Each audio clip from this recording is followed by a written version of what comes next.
오늘은 평상시보다 조금 일찍 교회로 나왔습니다. 한 분이라도 더 따뜻하게 맞고 싶은 마음 때문에 조금 일찍 나왔는데요.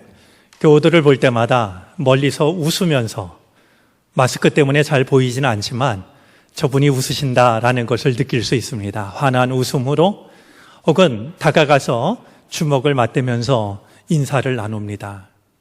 그러나 마음으로는 정말 서로를 얼싸안고 있다라는 생각이 듭니다.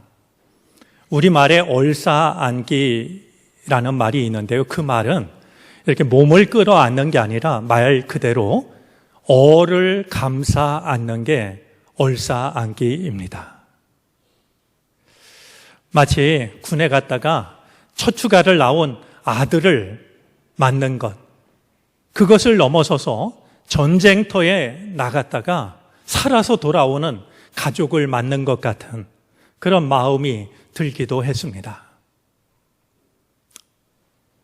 일일이 인사하지 못했지만 그런 교우들을 대하면서 반가움을 넘어서 고맙다고, 그 모든 어려움을 이겨내고 예배의 자리에서 만나게 돼서 더없이 고맙다라는 생각이 들 때 우리를 향하신 주님의 마음도 마찬가지겠구나라는 생각이 들었습니다.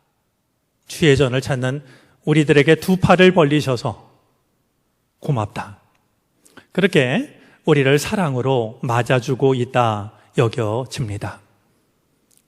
마침 엘리베이터를 교체하는 중이어서 우리 연로하신 분들이 힘겹게 한 계단 한 계단 오르는 모습을 보면서 저분들은 지금 믿음의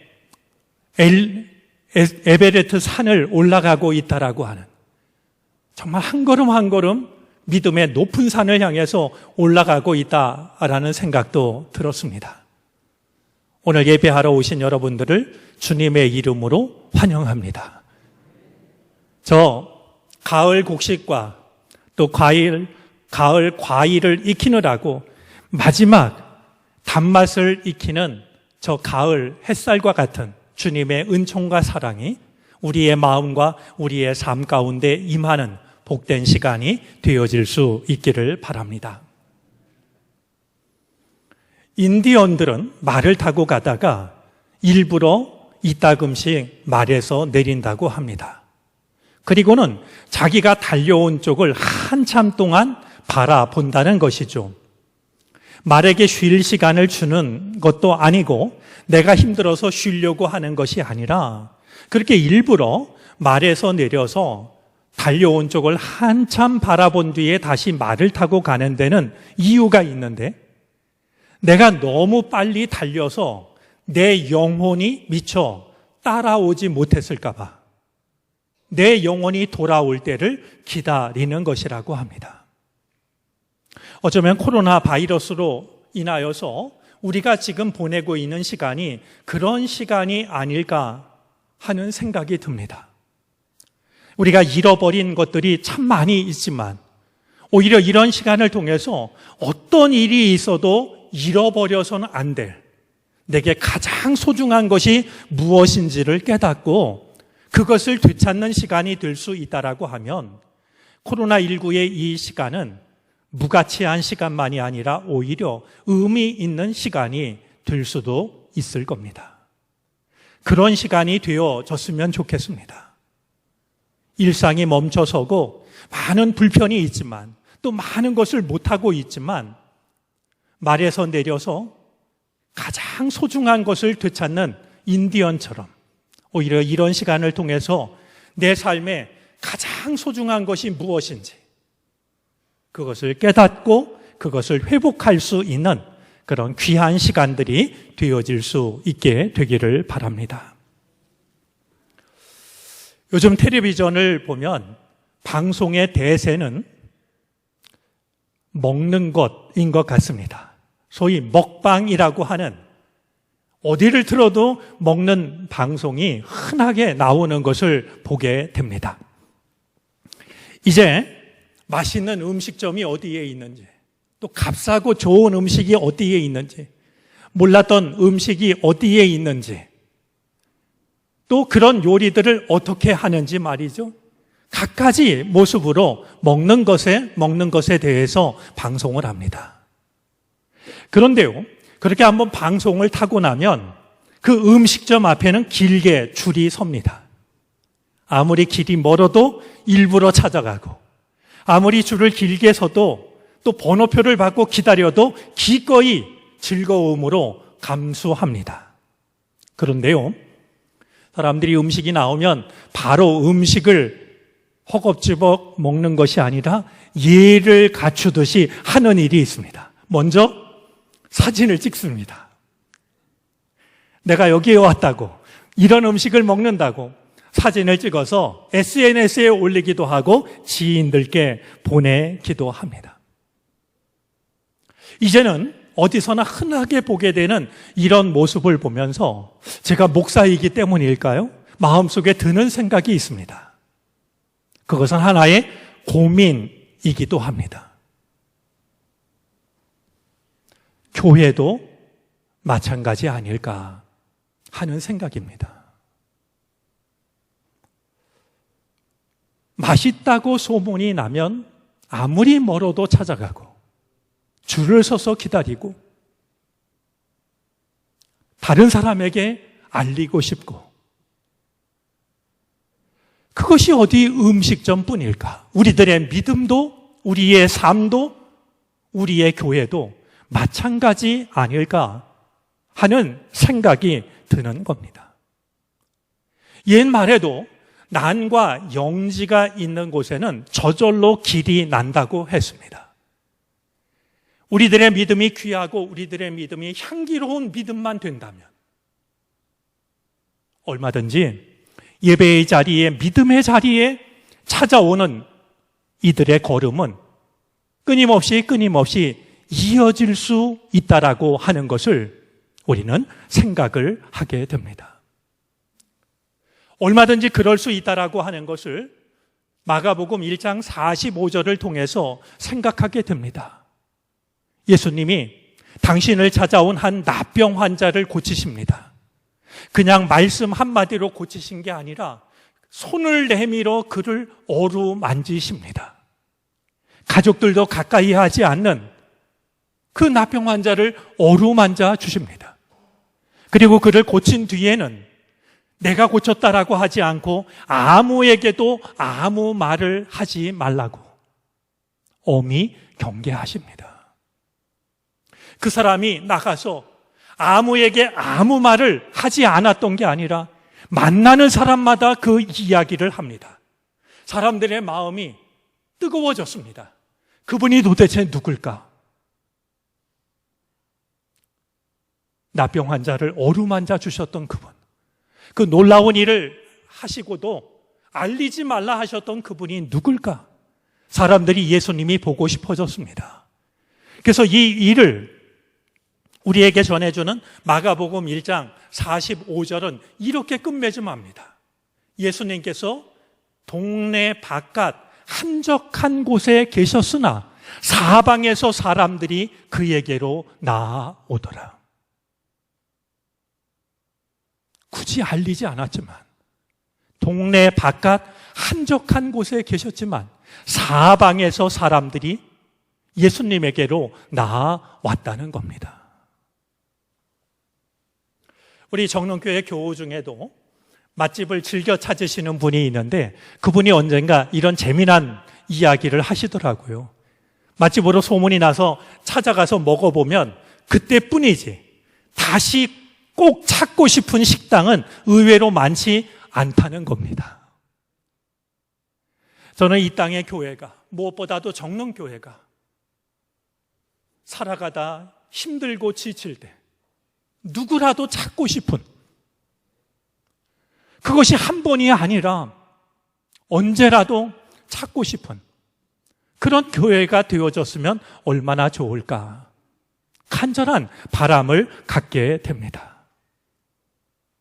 오늘 그런 마음을 가지고 우리에게 주어진 본문 데살로니가전서 1장의 말씀을 통해서 아름다운 소문이라는 제목으로 말씀을 함께 나누도록 하겠습니다. 데살로니가 교회나 데살로니가 전후서를 이해하기 위해서는 사도행전 17장을 읽는 것이 필수적입니다. 빌립보에서 감옥에 갇혀 있다가 풀려난 바울이 빌립보를 떠나서 찾아간 곳이 데살로니가였습니다. 사도행전 17장에는 이런 내용이 잘 담겨져 있습니다. 이 데살로니가라는 곳은 마게도냐 지방에서 가장 중요한 항구 도시였습니다. 당시 로마 제국이 동서로 있는 중요한 도로가 있었는데요. 바로 데그나타하라는 도로입니다. 동서를 관통하는 이 데그나타하 도로변에 있는 매우 중요한 도시였습니다. 마게도냐 주의 수도가 바로 데살로니가였었고요. 총독의 주재지도 바로 데살로니가였던 것입니다. 자, 빌립보에서 떠나서 데살로니가에 이른 바울이 데살로니가에 오래 머물지를 못합니다. 사도행전 17장 2절 말씀을 보니까 바울은 이 데살로니가에 불과 석 주밖에 머물 수가 없었습니다. 잠깐 걸음을 멈추고 한 가지 좀 마음에 담아두고 싶은 게 있습니다. 교회가 없던 도시예요. 바울이 찾아가서 불과 3주를 머물렀는데 그곳에 교회가 세워졌습니다. 저는 우리들의 믿음이, 우리의 삶이 그럴 수 있다면 얼마나 좋을까 하는 생각을 해봅니다. 우리가 지나간 자리에 예배당이 세워진다면, 우리가 잠깐 머물렀던 그곳에 하나님을 믿는 사람들의 모임이 만들어진다면, 그래서 함께 모여 하나님을 예배하고 말씀을 듣고 서로를 위로하고 격려하는 모임이 생겨난다면 얼마나 좋을까? 우리 교회를 다녀가기도 했던 박보영 집사님이 우리가 지나간 그 자리엔 이라는 제목의 찬양을 만들고 부른 게 있습니다.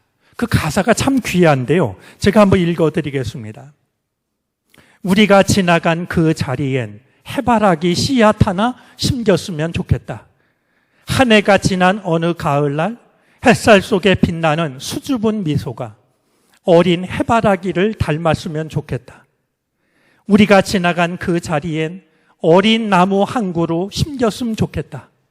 10년이 지난 어느 가을날 햇살 속에 빛나는 푸른 미소가 어엿한 나무 한 그루 닮았으면 좋겠다. 우리가 지나간 그 자리엔 작은 예배당 하나 지어졌으면 좋겠다. 100년이 지난 어느 가을날 햇살 속에 빛나는 순례자의 눈물이 예배당 나무 십자가 닮았으면 좋겠다. 우리가 지나간 그 자리엔 예수의 흔적이 서렸으면 좋겠다. 1000년이 지난 어느 가을날 햇살 속에 빛나는 좋은 날의 풍경이 영원한 노래가 되어 사랑으로 남기를.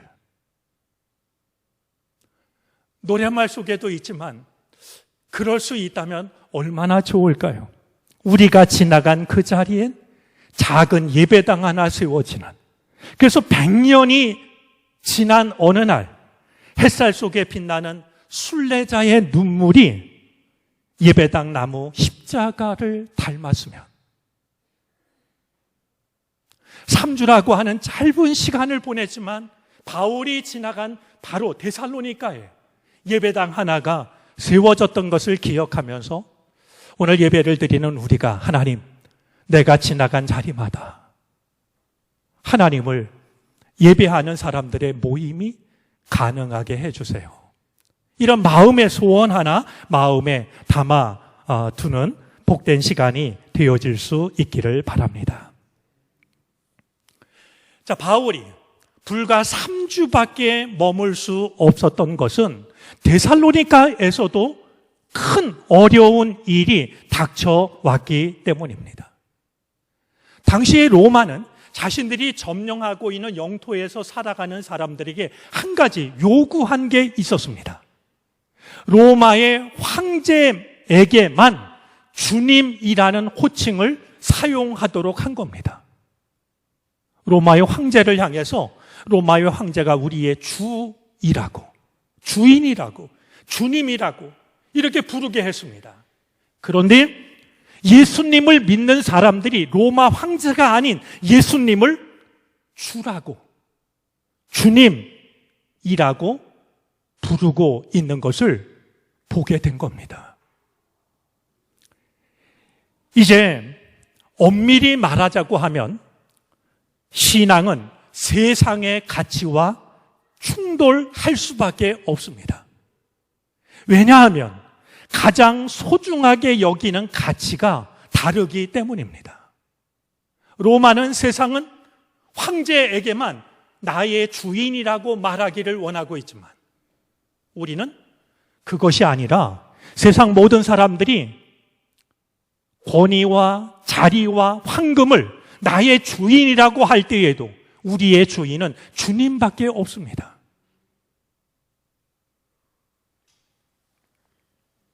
사도행전 17장을 보면요, 바울을 시기하는 유대인들이 데살로니가에 있었습니다.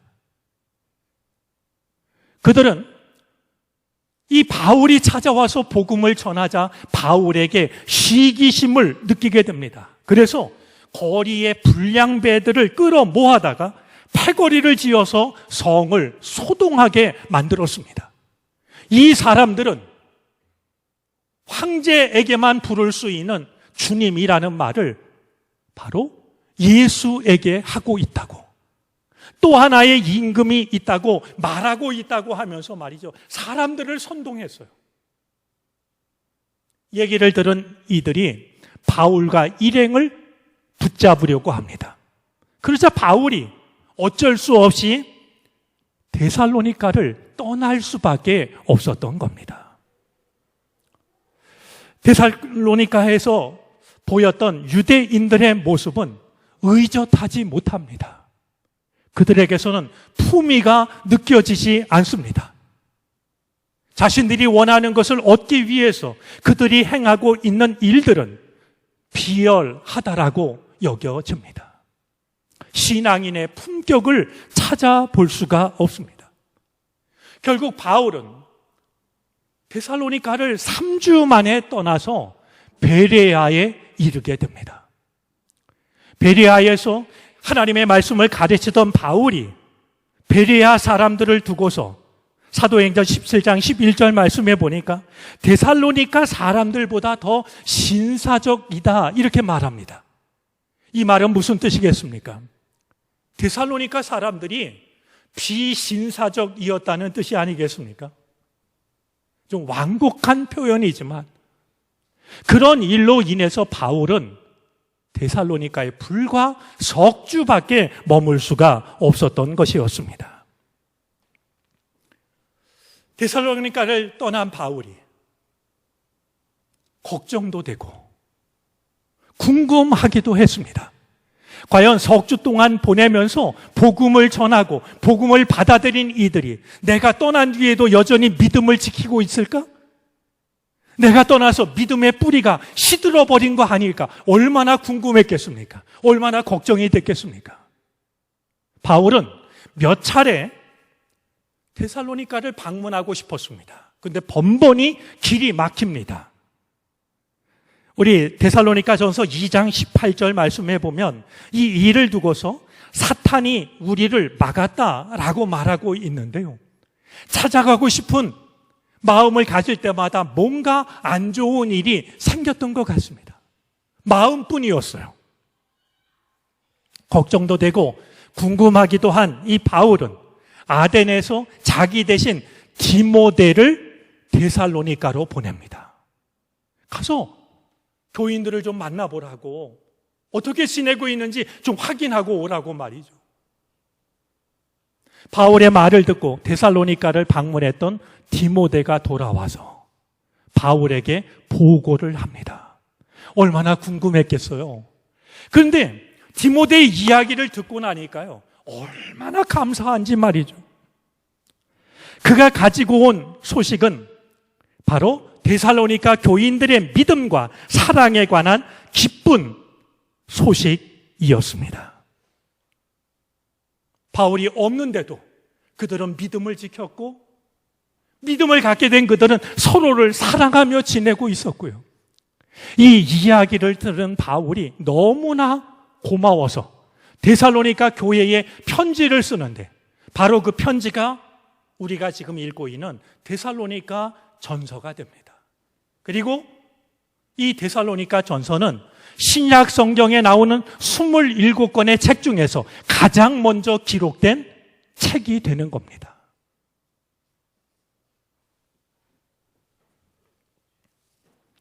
과연 디모데가 전한 데살로니가 교회 교인들의 믿음과 사랑의 기쁜 소식은 어떤 소식이었을까요?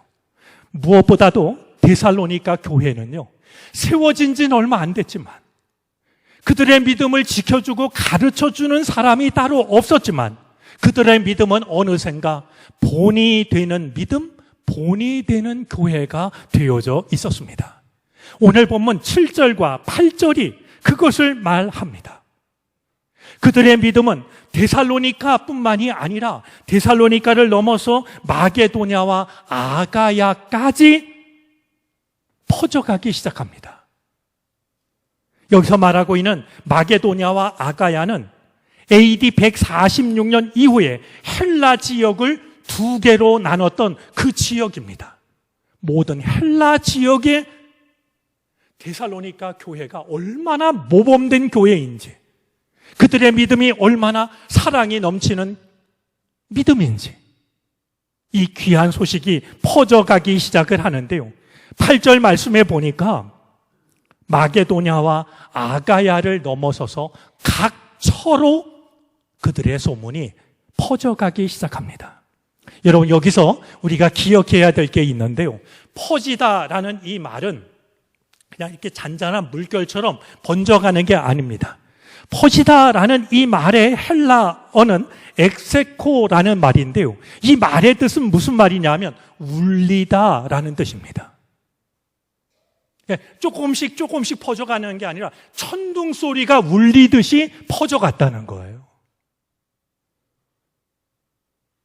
얼마나 그들의 믿음이 소중했던지 아름다웠던지 말이죠. 데살로니가, 마게도냐, 아가야 각 처로 퍼져가는데요, 마치 천둥이 울리면 온 천하가 그 소리를 듣듯이 말이죠. 지축을 흔들면서, 그래서 제롬은 이 퍼지다라는 말을 두고서 그것은 말이 아니라 천둥 소리였다라고 표현을 하고 있습니다. 그들의 믿음에 관한 좋은 소식이 천둥 소리처럼 각처로 퍼져갔다는 것이죠. 이런 이야기를 디모데로부터 듣는 바울은 얼마나 기뻤던지 8절 마지막 말씀을 보니까 우리는 아무 말도 할 것이 없다 밝힙니다. 더 말할 필요가 없다는 겁니다. 너무나 기뻐서, 너무나 만족해서 우리가 덧붙일 말이 따로 없다라는 것이죠. 바울은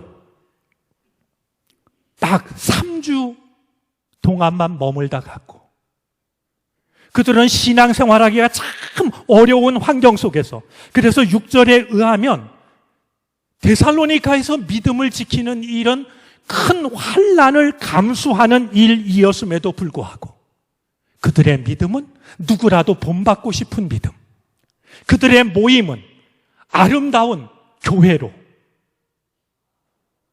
천둥 소리가 울려 퍼지듯이 각처로 이 아름다운 소문이 번져 갔다라고 오늘 성경은 말씀을 하고 있는 겁니다. 과연 어떻게 그럴 수 있었을까요? 오늘 본문 6절이 그것을 말씀하고 있는데요, 많은 환난을 당하면서도 성령께서 주시는 기쁨으로 말씀을 받아들여서 바울 일행과 주님을 본받는 사람들이 되었기 때문이라고 말씀합니다. 환난 중에도 성령께서 주시는 기쁨으로 말씀을 받아들입니다.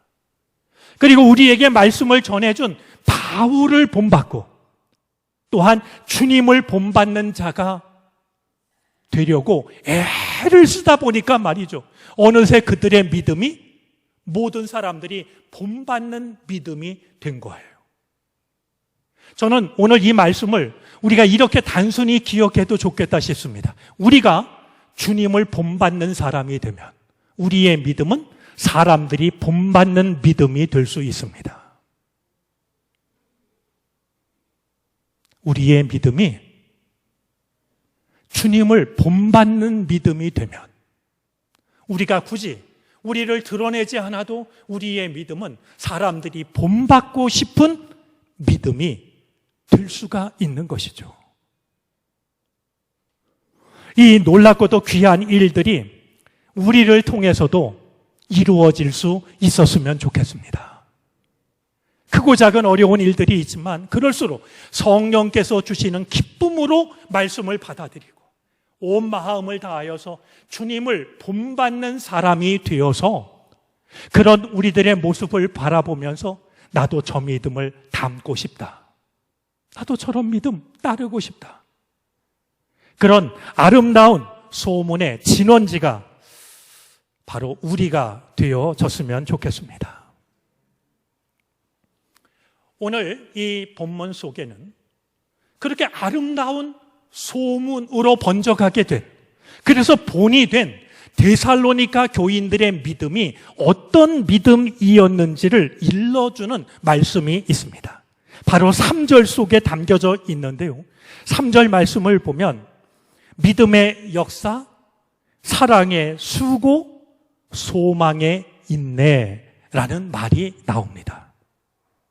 누군가는 이 세 가지를 가리켜서 데살로니가 교회를 떠받쳐 주고 있는 세 개의 기둥이라고 말했습니다. 데살로니가 교회를 떠받치고 있는 세 개의 기둥이 믿음의 역사, 사랑의 수고, 소망의 인내라고 말이죠.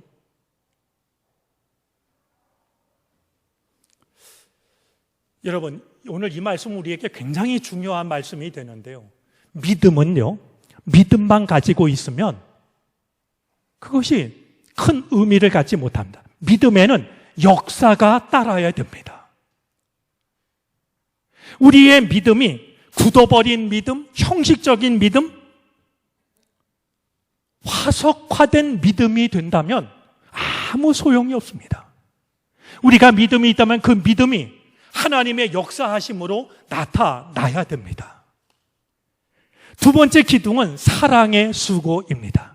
사랑도 마찬가지로 수고를 통해서 사랑이 드러납니다. 저는 초를 켜는 걸 좋아하는데요. 때로 촛불은 전구빛보다도 더 환하다라고 여겨질 때가 있습니다.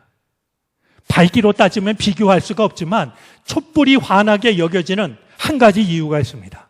초는요, 자기를 녹인 만큼 빛이 듭니다. 더 욕심 부리지 않습니다. 나를 녹인 만큼 빛이 됩니다. 사랑도 마찬가지입니다. 사랑한다는 마음만 갖고 있을 때 사랑이 아니라 그 사랑을 수고할 때, 사랑의 수고로 사랑은 온전해질 수가 있는 겁니다. 이기적인 생각, 편해지고 싶은 마음에 빠지면 사랑은 우리의 머리에 머물 뿐이죠. 세 번째는 소망의 인내입니다. 소망을 지키기 위해서는 인내가 필요합니다. 저는 홍수를 앞두고 하나님의 명을 따라 방주를 지은 노아를 생각하곤 합니다. 그런 노아를 생각할 때마다 마음에 떠오르는 생각이 있습니다. 한번 그 마음을 나눌 겸 저를 따라서 해보시겠습니까? 큰 바보가 큰 배를 만든다. 큰 바보가 큰 배를 만듭니다. 이런 세상은 나를 위해서 내가 좋은 것, 그것에만 관심을 갖습니다. 그러나 오늘 데살로니가 교회 교인들을 보니까 그들은 믿음의 역사가 있었고요, 사랑의 수고가 있었고요, 소망을 지키기 위한 인내가 있었습니다. 그것이 있었기 때문에 그들은 그 아름다운 소문으로 인하여서 많은 사람을 구원하는, 마치 믿음의 큰 바보가 돼서 세상을 살리는 큰 배를 만들었던 노아와 같은 믿음을 지킬 수가 있었던 것이었습니다. 믿음의 역사, 사랑의 수고, 소망의 인내. 여러분, 이 말씀을 대하면 혹시 떠오르는 성경 말씀이 없습니까?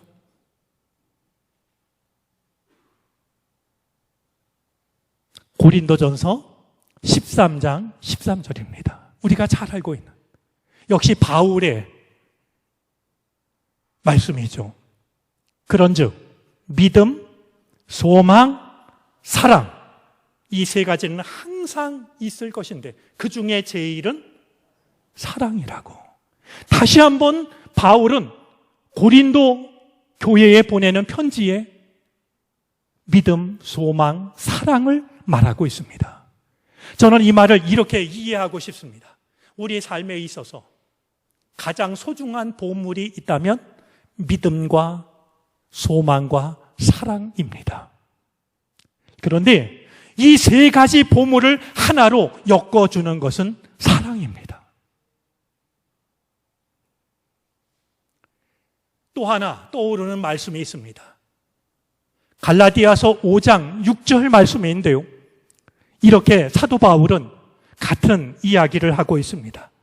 그리스도 예수 안에서는 할례나 무할례나 효력이 없으되 사랑으로서 역사하는 믿음뿐이니라. 새 번역은 이렇게 옮겼습니다. 그리스도 예수 안에서는 할례를 받거나 안 받는 것이 문제가 되는 것이 아닙니다. 가장 중요한 것은 믿음이 사랑을 통하여 일하는 것입니다.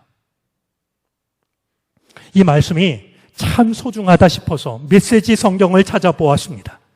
그리스도 안에서는 종교적 의무를 성실히 준수하거나 무시하거나 아무 차이가 없기 때문입니다. 중요한 것은 그보다 훨씬 내적인 것입니다. 그것은 다름 아닌 사랑으로 표현되는 믿음입니다. 우리가 기독교인이 되었느냐 아니냐, 교회에 다니느냐 안 다니느냐, 오늘 말씀에 의하면 그게 중요한 게 아니라 우리가 믿음을 가진 사람이라고 하면 우리들이 가지고 있는 믿음이 사랑을 통해서 나타나는 것. 정말로 중요한 것은 그것이라고. 바울은 마치 자신의 믿음 속에 품었던 가장 소중한 믿음의 핵심을 우리에게 전해주듯이 예수 그리스도를 믿는다라고 하는 것은 내가 가지고 있는 믿음이 사랑을 통하여 나타나는 거라고, 이렇게 일러주고 있습니다. 감리교를 시작한 요한 예술래 목사님은요, 성경을 읽을 때마다 내가 이 말씀을 통해서 무엇을 알 수 있을까 고민하면서 읽었던 게 아니라 내가 이 말씀을 통해서 어떻게 사랑할 수 있을까 고민하면서 말씀을 읽었다고 합니다.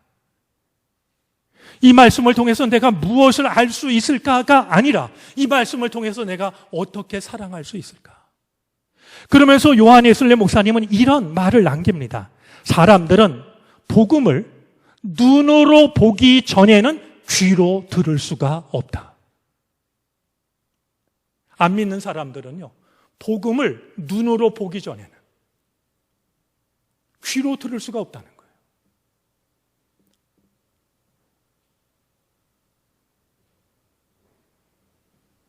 우리들에게 주어진 그 사명이 얼마나 무거운 것인지를 돌아보게 합니다. 그들이 우리들의 모습을 보고 우리들의 모습 속에 믿음의 역사, 사랑의 수고, 소망의 인내가 담긴 것을 보면 그들은 우리를 통해서 복음에 관한 소식을 듣기를 원하게 될 겁니다. 그동안 코로나19의 시간을 보내면서 무엇보다도 교회는 많은 것들을 잃어버렸습니다. 교회가 왜 이 땅에 필요하라는 질문도 이제는 지나가고 있는 것 같습니다. 차가운 무관심이 교회를 향한 세상의 시선이 되고 말았습니다. 이것을 회복할 수 있는 길이 무엇일까요? 저는 바로 오늘 본문 속에 담긴 믿음의 역사, 사랑의 수고, 소망의 인내일 거라고 생각합니다. 그것을 통해서 우리로부터 시작된 아름다운 소문이 이 교회를 넘어 지역을 넘어 우리들의 이웃에게 전해지게 될 때 그들의 마음이 주님을 향하는 귀한 변화가 나타나게 되는 거 아니겠습니까? 지금은 교회에 실망해서 하나님을 떠나고 예배의 자리를 등졌다 할지라도 마음으로는 여전히 하나님을 그리워하고 하나님을 필요로 하는 사람들이 우리들의 믿음에 관한 아름다운 소문을 듣고 나도 예배하러 가야지, 나도 기도하러 가야지, 나도 믿음의 길에 들어서야지, 그 마음을 회복하게 되는 바로 오늘 우리들의 믿음과 우리가 섬기는 이 교회가 아름다운 소문의 진원지가 되어질 수 있기를 바랍니다. 나를 통해서, 우리를 통해서 아름다운 소문이 시작되고 주님께로 돌아오는 이들의 발걸음이 끊임없이 이어지게 되는 우리들의 믿음과 우리가 걸어가는 믿음의 길을 걸어가는 이 교회가 되어지기를 주님의 이름으로 간절히 부탁을 드립니다. 기도하겠습니다. 하나님, 우리들의 믿음이 공허한 믿음이 아니기를 원합니다. 우리 안에 믿음의 역사가 있게 하여 주시고 사랑의 수고가 담기게 하여 주시고 소망의 인내를 지키게 해 주시옵소서. 우리로부터 시작된 아름다운 소문이 이웃을 향하여 이 사회를 향하여 생명을 살리는 강물처럼 흘러가게 하옵소서. 주 예수 그리스도의 이름으로 기도를 드립니다. 아멘.